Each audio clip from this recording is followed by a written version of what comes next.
A FERJ liberou os clubes do Rio de Janeiro para poderem treinar em seus CTs.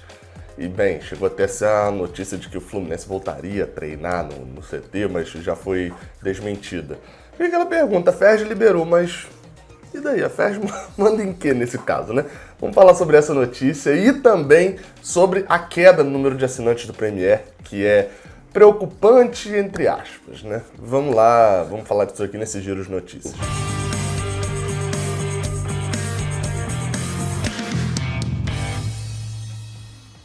Seja bem-vindo, você guerreiro de todo o Brasil, de todo mundo, aqui é o canal Raiz Tricolor, eu sou o Gabriel Amaral, sou jornalista e sou tricolor.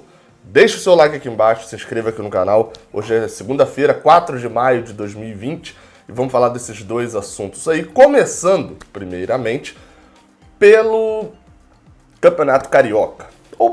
Bem, se fosse Campeonato Carioca seria de importância da FERJ, mas a gente não está falando de Campeonato Carioca, a gente está falando de volta aos treinos.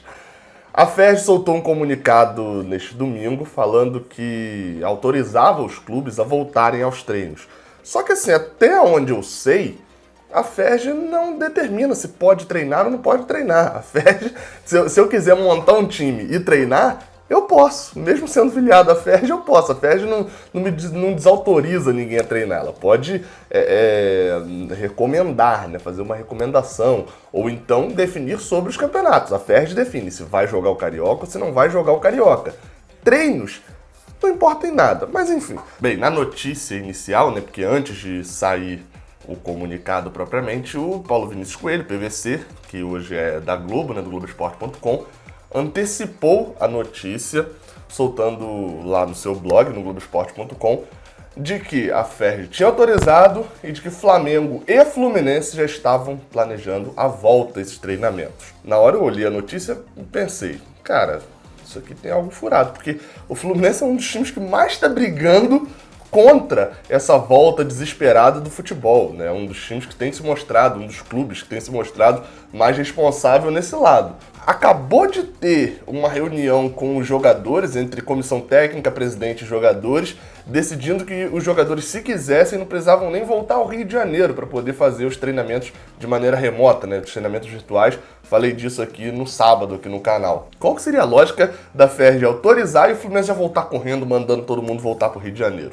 Não faria muito sentido e realmente provou que não fez muito sentido. O Fluminense soltou uma nota ali falando de que os treinamentos... Na verdade não soltou uma nota, né? Ele corrigiu, entrou em contato ali com o PVC para poder alterar, e lá no blog do PVC a notícia já está alterada, dizendo que na verdade o Fluminense voltou aos treinamentos, mas de maneira remota, que é na verdade o que todo mundo ali vai acabar fazendo, né? Treinando via celular, passando os treinamentos, etc.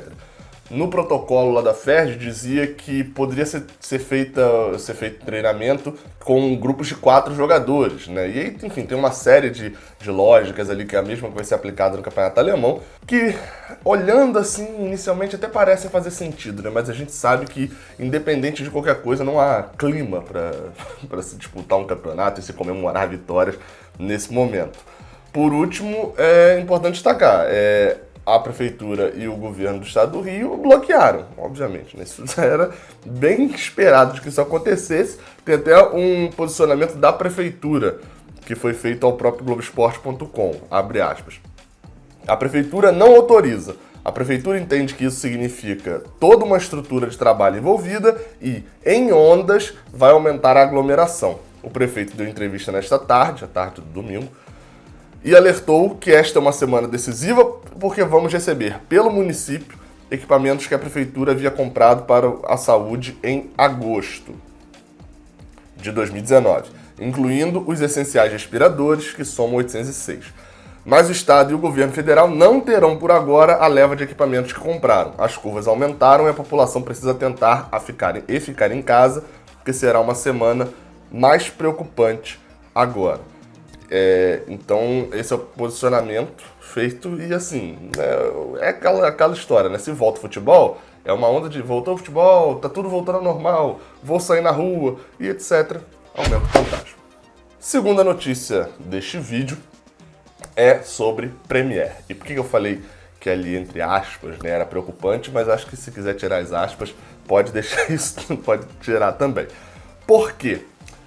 Segundo uma notícia que eu vi no site Sport Mídia, que é um site que eu acompanho há bastante tempo, que cobre toda essa parte de midiática do lado do esporte, né?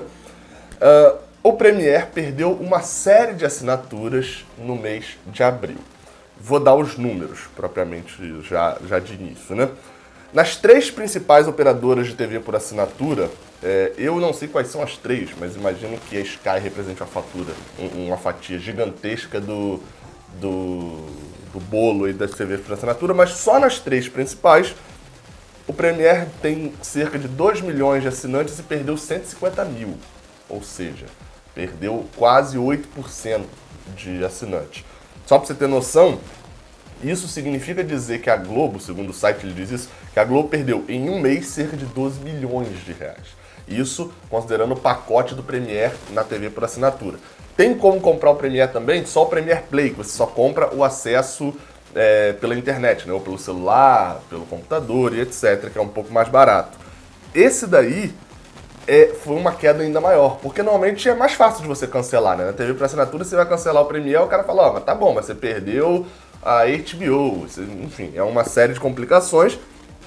E nesse caso, houve uma saída de 50 mil assinaturas, só que isso representa 15%, porque o número de assinaturas é menor. Ou seja, perdeu 15% no Premier Play e perdeu 8% no Premier, no pacote da televisão. Aí parece pouco? Parece. A princípio, imagina-se que é pouco. Só que tem alguns pontos para colocar sobre isso daí. Primeiro é óbvio, tá caindo. Isso já é um malefício. Muita gente está reclamando porque você paga o Premier para ter o pay-per-view ali de todos os jogos, né? Do Brasileirão e do Campeonato Estadual. Não está tendo jogo. E outros streamings, como por exemplo Live FC, que é o que transmite especificamente a Copa do Nordeste. O que ele fez? Não está tendo Copa do Nordeste para transmitir. Ele pegou e falou, ó, galera, vou suspender aqui o pagamento, não precisa pagar, e a hora que voltar, a gente volta ao pagamento. O Premier não, continuou cobrando o valor. E assim, convenhamos, você pagar um valor alto desse no Premier para poder assistir reprise de jogo, não faz muito sentido, ainda mais considerando que Fox Sports, ESPN, o próprio Sport TV, a Globo, tá tudo já passando outras reprises, então você não depende do Premier para isso, né? Bem, além de todo esse fator do Premier ter feito isso e ter perdido assinantes, não é só a queda que ele teve agora. É a queda num momento em que era para ter subida. Por quê? O Premier, habitualmente, né, os seus assinantes cancelam no início do ano, quem ali é mais volátil nisso, né, não tem ali um pacote ótimo, num preço ótimo que não pode cancelar, o cidadão cancela porque tá cagando e andando para estadual, larga para lá e volta a assinar o Premier em maio. O momento em que tem uma subida, assim como o sócio-torcedor também acaba acontecendo, né? Assim, chega em maio tendo uma subida. Abril e maio são meses de grande quantidade de novos assinantes. E tá descendo. Ou seja, a Globo não perdeu só 8% no Premier normal e 15% no Premier Play. Considerando que ela perdeu isso da onde ela estava, mas ela esperava estar mais em cima. Então perdeu, por exemplo, 18%, porque esperava crescer 10% nesse mês. Por que isso é preocupante? Porque o valor do Premier, ele é dividido, o bolo do dinheiro é dividido para os clubes, de acordo com a quantidade de assinaturas de cada clube, né? Só que Flamengo, Corinthians e Palmeiras têm um valor mínimo fixo. Ou seja, vou dar um exemplo. Se todos os flamenguistas cancelassem o Premier ao mesmo tempo, todo mundo cancelou, ainda assim o Flamengo receberia mais do que qualquer outro clube. Acho que é 120 milhões de reais, se eu não me engano, ou algo assim. Ou seja, por que isso é preocupante? Porque uma debandada de torcedores desses times do Premier não terá tanto valor que eles recebem. Uma debandada de todos os outros times influencia fortemente. Ou seja, por isso que eu citei que é, entre aspas, preocupante. Porque a gente não sabe os números, não sabe quantos torcedores tricolores saíram do Premier, que pararam de pagar. Porém, um fato é mais vantagem você deixar de pagar o Premier, que é um dinheiro indireto para o Fluminense, do que deixar de pagar um sócio torcedor. Nessa época, por sinal, fica aí um incentivo. Se você tem o Premier ainda, cancela o seu Premier e vira sócio com o dinheiro que você paga o Premier. Enfim, saudações tricolores, até a próxima, valeu!